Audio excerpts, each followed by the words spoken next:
کھاتا ہے بکرا، اس سے اس کا گوشت بنتا ہے، تو سارا گوشت تو سبزے کی بدلی ہوئی شکل ہے، شکل بدل گئی ہے۔ اب آپ پانی فریج میں رکھ دیں، وہی جم جاتا ہے تو برف ہو گئی، ہے تو اصل پانی۔ تو بکرا اور بکری کیا کھاتے ہیں؟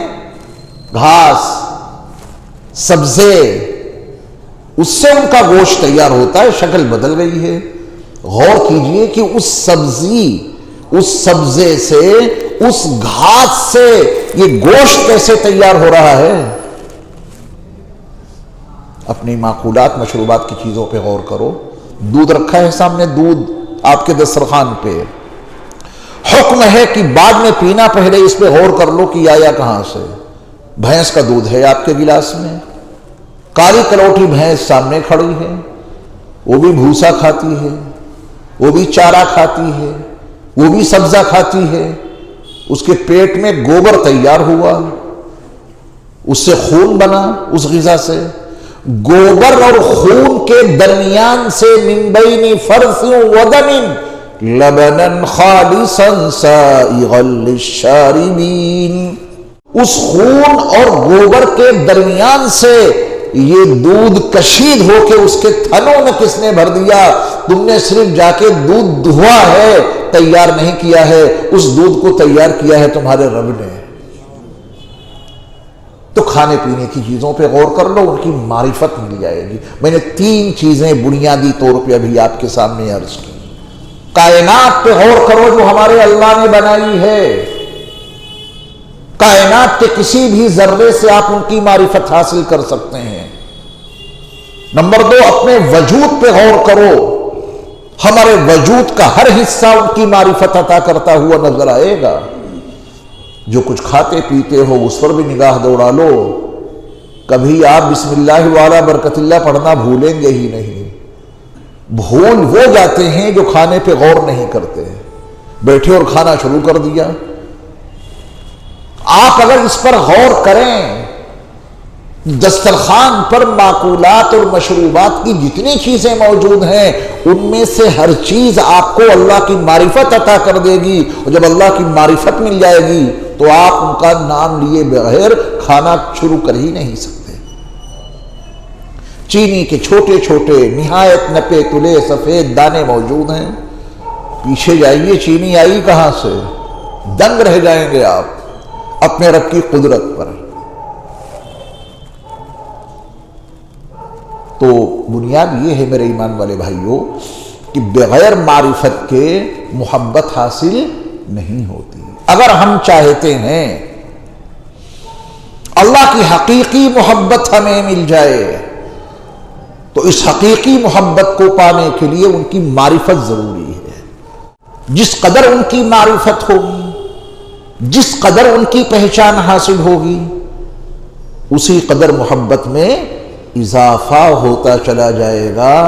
اور اگر انہیں پہچانتے ہی نہیں، انہیں جانتے ہی نہیں، ان کی معرفت ہی حاصل نہیں، ان کی قدرت کے کمالات کا علم ہی نہیں، تو پھر محبت نہیں ہوگی جو مطلوب ہے۔ اللہ ہم سب کو اپنی معرفت بھی عطا فرمائے اور اپنی حقیقی اور سچی محبت بھی عطا فرمائے۔ آمین یا رب العالمین۔